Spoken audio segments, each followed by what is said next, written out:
ॐ भूर्भुवः स्वः तत्सवितुर्वरेण्यं भर्गो देवस्य धीमहि धियो यो नः प्रचोदयात्। ॐ शान्ति शान्ति शान्तिः।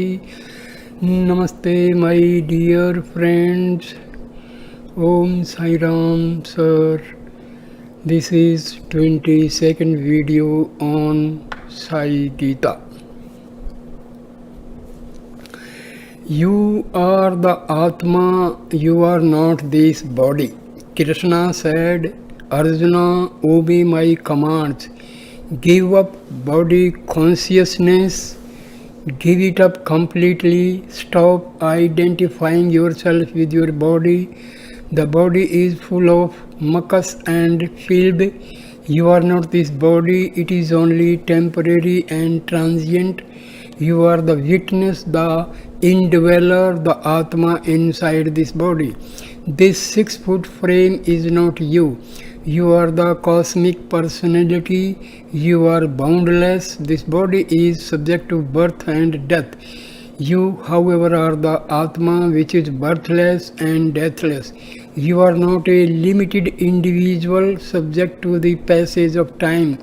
You are that most effulgent form which has conquered and mastered time itself. Discriminate between the permanent and the impermanent. Enquiry into wisdom and ignorance. Distinguish between truth and untruth. Krishna continued, Arjuna, recognize your real nature. Censure and praise are associated with the body. They are not permanent.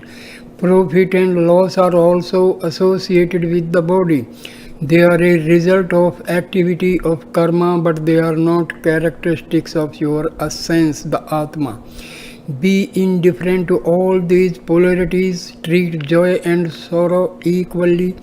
Only when you develop this kind of equal-mindedness will you be able to realize the true fulfillment and become a truly wise being. In this way, Krishna taught Arjuna the highest wisdom, the discrimination between truth and untruth, the recognition of that which is permanent behind all that which is impermanent. God in human form is not limited to the avatars. God is everywhere. He is all-knowing. He is all-pervasive. He is all-powerful. He is not limited to the body. His power is not limited to the karma performed through bodies. The divinity is not just a particular body called Rama, born in a particular age, or another body called Krishna, born in another age. Those incarnations served as exemplary models for mankind to follow. But the principle of divinity is not limited to any given body. The divinity is omnipresent, omniscient. Again and again this truth has been taught to mankind. Krishna spoke of this to Arjuna. He said, Arjuna, in remote antiquity, in many ages gone by, I have taught this Gita to the Sun God. Then others in a long lineage of sacred beings came to know of the Gita when the Sun God passed it on to the many great sages of those times. But thereafter, slowly and gradually, this knowledge became hidden and was finally lost. But it is this same ancient sacred knowledge that I am now teaching to you here today. When Arjuna heard this, a number of doubts entered his mind. He began thinking the sun god is a very ancient entity. Krishna was born only recently in this present age. How could Krishna have taught the sun god who is so ancient? As soon as Arjuna had these doubts, Krishna, who knows all minds and all hearts, spoke up immediately. He said, Well, Arjuna, I know your doubts. With a smile on his lips, he continued, You see, Arjuna, I am not this particular body. I am the one who has no birth. I transcend all time and space. I am not limited by circumstance. I exist in all ages, in all times. Basing your conception of me on my body, you are thinking that I belong to this particular age. But all these ages and all these eons are within me. Do not try to limit me to this body and to a given time. Bodies change, but I never change. I take on different bodies at different times in order to perform karma and to fulfill a particular mission. The moment Arjuna heard this spiritual understanding dawned within him and he recognized the timeless, unchanging principle of divinity. Expand your view of yourself to understand the divinity. All people will not be able to understand the omniscience of God. Even spiritually minded people will base their view only on the visible outward actions of the Lord, thinking of Him as an individual entity associated with a given form. Since they identify themselves with their own body, so they also identify the Lord with a particular body. They speculate on the future of this particular divine incarnation and fail to recognize the omnipresence and omniscience of the divinity. But this is not right. Krishna commanded Arjuna, develop a broad mind and expand your vision. You can start with the concept of the individual personality, but do not get stuck there. Do not waste your entire life thinking only of individuals. From the individual, you must move on to the concept of the society, which transcends the individual. Individuality and personality are associated with a limited name and form. But let your mind soar between name and form, reach and experience the divine principle which is your very essence. You are still viewing everything in the framework of duality, and so your life is manifesting only duality. You are caught up in name and form, in subject and object. Make the effort to travel from duality and illusion to complete oneness with the divinity, constantly keeping this highest wisdom of pure non-duality as your goal.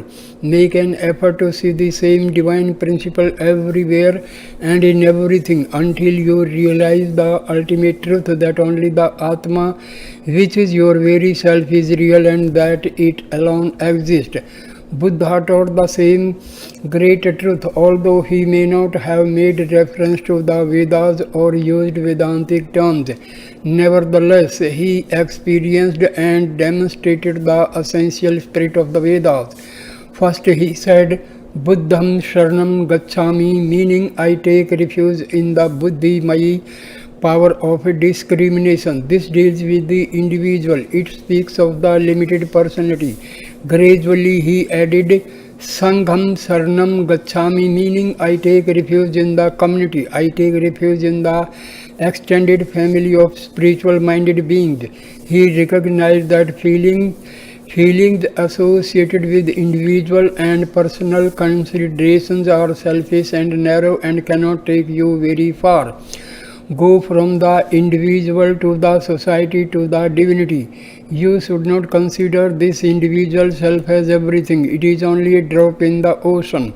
Along these lines, Krishna also directed Arjuna, expand your heart and become broad-minded. Include the entire human society within your scope. Society does not have any particular form. It is made up of individuals. When a large number of individuals join together, they become a society.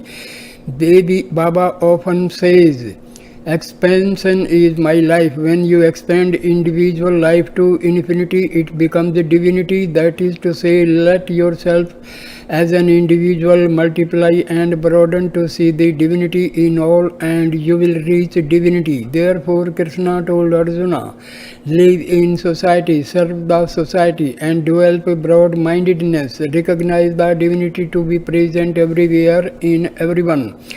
The expansion from the individual to the society does not mean merely shifting your loyalties to a particular group, kinfolk, region, community or country. This is the first step, but you must go beyond that. These will still limit you and not take you all the way to the divinity. That is your own truth. Therefore, Buddha added one more step. Dharmam Sarnam Gacchami, meaning I take refuge in Dharma, I take shelter in truth and righteousness. Dharma as used here has a very broad connotation. It refers to the one who supports the entire world. When you investigate the general meaning of the word dharma, you find that it relates to the basic nature of a thing, its essential truth. It refers to the immortal Atma, the indwelling divinity. Therefore, the deeper meaning of dharma is found in the true nature of everything, which is divinity. To take refuge in dharma is to become one with all the attributes of divinity. It has been said that Maya or illusion is the body of God, but it is more correct to say that dharma is the body of God. It is his very form. That's why Krishna announced, for establishing dharma I have come again and again. Dharma reveals the broad nature of the divinity in all its glorious aspects. Krishna directed Arjuna, move beyond these short-sighted feelings of individuality. Do not keep this body as the entire basis of your life. It is only a covering, an instrument. It is what you see through your mortal eyes. Broaden your vision, develop your insight, acquire God vision. When your vision is filled with God, then the entire creation becomes God for you. Make dharma your vision and your vision will become God vision, then you will see the entire creation as God. Krishna continued, elucidating the correct meaning for practicing dharma. As an individual, you are a prince belonging to the warrior class. Fighting to protect righteousness and organizing for battle is your duty, your dharma. It would not be right for you to go out and incite a war, but in this case your evil cousins have declared war against you. My direction to you is that you honor your duty, and while performing your duty, remember me and follow my commands. In that way, all your actions will become suffused with dharma, the nature of dharma. In instructing Arjuna, Krishna revealed the essential form of dharma. Arjuna, it is very nature of fire to burn. If it does not have the power to burn, then it is not fire. Similarly, ice has the nature of coolness. If it is not cold, you cannot call it ice. And sweetness is the very nature of sugar. If sweetness is not there, the substance may look like sugar, but it may be salt or it may be flour, but it is not sugar. In the very same way, death is natural for every human body. When the human body moves on to its natural conclusion, why should anyone worry about it? Just as burning is natural for fire, coolness is natural for ice, and sweetness is natural for sugar, so also death is natural for every human body. Without concerning yourself about the bodies of your relatives, fight this war, but do so keeping the attributes of a truly wise being in mind. If you want to obtain peace, then you must destroy your ego and attachments, and you must also give up your delusions. But do not give up God. He is within you. He is the very source of your being. Attune yourself to Him and obey all His commands, and you will recognize the true nature of humanity. Dharma, the divine quality which is natural to and inherent in man, will itself destroy Maya, the illusion of world individuality and separateness. Previously, it was mentioned that the letters in the word man, whereby man is meant a true human being regardless of gender. The letter M stands for Maya removed, the letter A stands for Atma seen, and letter N stands for Nirvana attained. In other words, remove the ego, I have the vision of the inner Lord, and merge in the joy of your immortal divine self, the Atma. This is what makes up dharma. This is the essential duty of man. Repeatedly again and again you should contemplate on this. Peace can only be found within yourself. Peace is not an object which is available in the marketplace. It is not a thing which can be bought and won along with a kingdom. It is not a gift which can be given to you by your relatives. Peace is inherent in your own nature. It is within you. Only when you search for it within yourself will you be able to find it. Therefore, get rid of your outward vision and develop inward vision. Outward vision is appropriate to an animal, not a human being. A true human being has inward vision. Therefore, Krishna commanded Arjuna, sanctify your life by developing this unique potential of the human beings to turn their mind inwards. The story has been told of how early in the career of the sage Narada, he was continuously having one type of worry after another. Now Narada had learned quite a few things. He was a master of all 64 types of learning and had practiced all 64 human skills, and yet he felt no inner peace. He began thinking to himself, what is the reason for all this worry, this lack of peace? And I am feeling I have mastered all types of learning. I understand all fields of human knowledge. Still I have not been able to remove my sorrow. He went to a great sage and asked him to explain the reason for his worries and lack of peace. The first thing the sage asked Narada was, what are your qualifications? Narada replied, I have learned and mastered every type of education. There is no field of human knowledge which I have not learned. The sage then said, well, that is very good. Then you must have learned the knowledge of the self. Narada replied, no, except for self-knowledge I have had every kind of education. The sage told Narada, you can get peace of mind only with the knowledge of the Atma. Only when you have learned that supreme knowledge by which you will know everything else can you be called educated. Otherwise you will remain ignorant no matter how many fields you have mastered. What is the use of learning so many things without understanding the one thing which is truly essential? Here is a small example. For a marriage there must be a husband. In a small village there was to be a marriage. The lady of the home where the marriage was to be celebrated told the neighboring lady, dear friend, we are planning to celebrate a marriage at our house in a grand way. We have invited a famous Bombay band. We have also invited a number of noted singers. Several highly gifted cooks will come to prepare food for the occasion. We are planning to put up a very big marriage tent. It will be a truly grand affair. Please come. You will greatly enjoy this marriage. It will be a unique celebration. After hearing all these things, the neighbor lady said, oh, how wonderful, I certainly will come. Then she inquired, please tell me who is the bridegroom.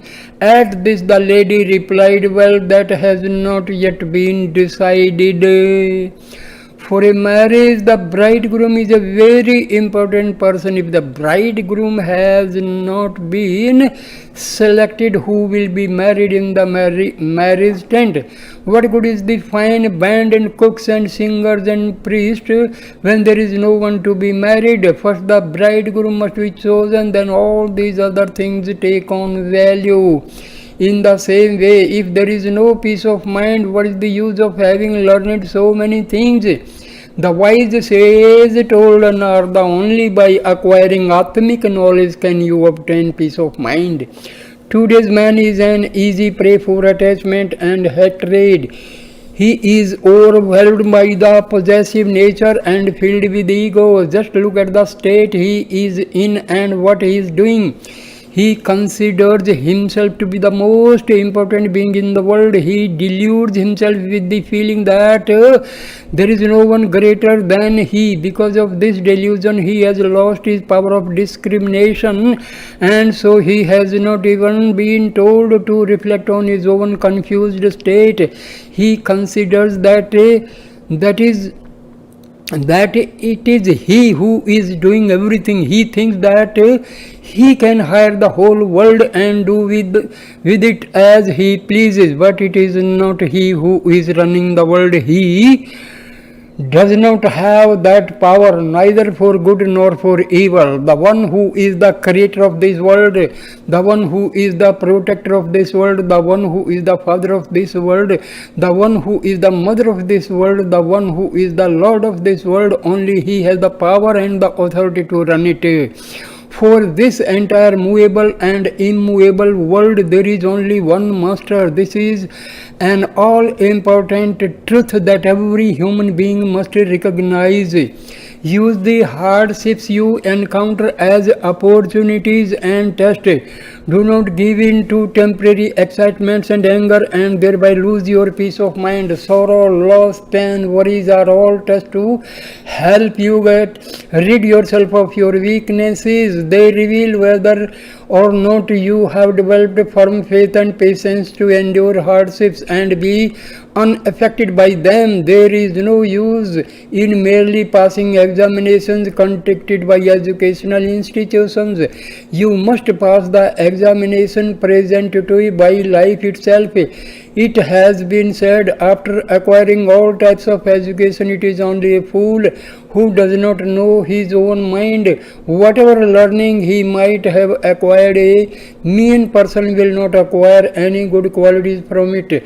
Then what is the use of all his education? After acquiring a lot of useless knowledge, he has only achieved the faculty for engaging in arguments and counter-arguments.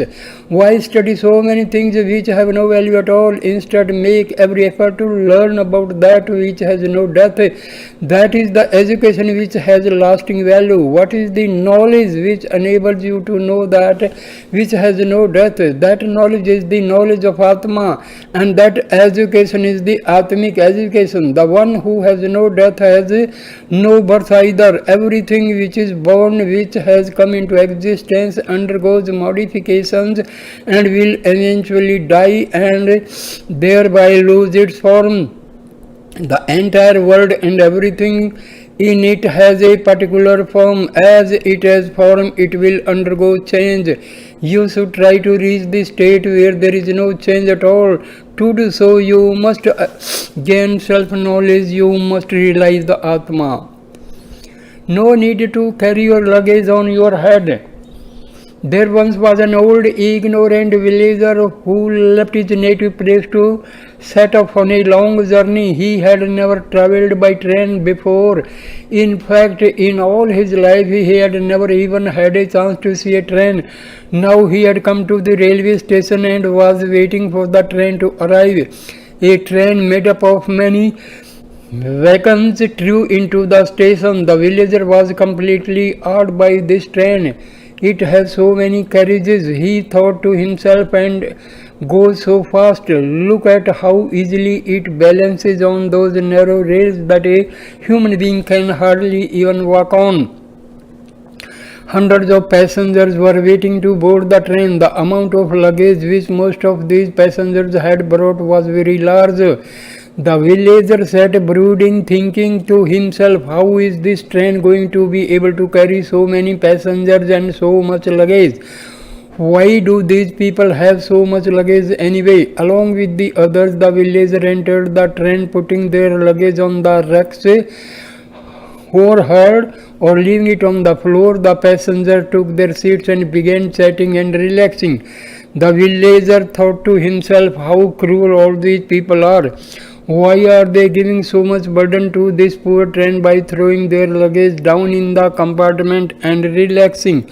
So this old man sat down, keeping all his luggage on his head. It was enough that the train was carrying him.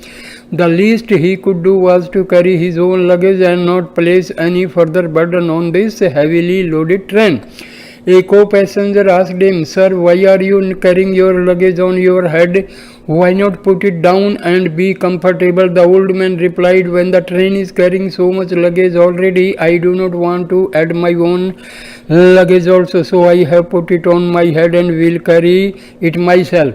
Whatever you do with your luggage, the train will still be carrying both you and your luggage. By keeping the luggage on your head, you are not helping the train at all. So you might as well put it down and enjoy your journey.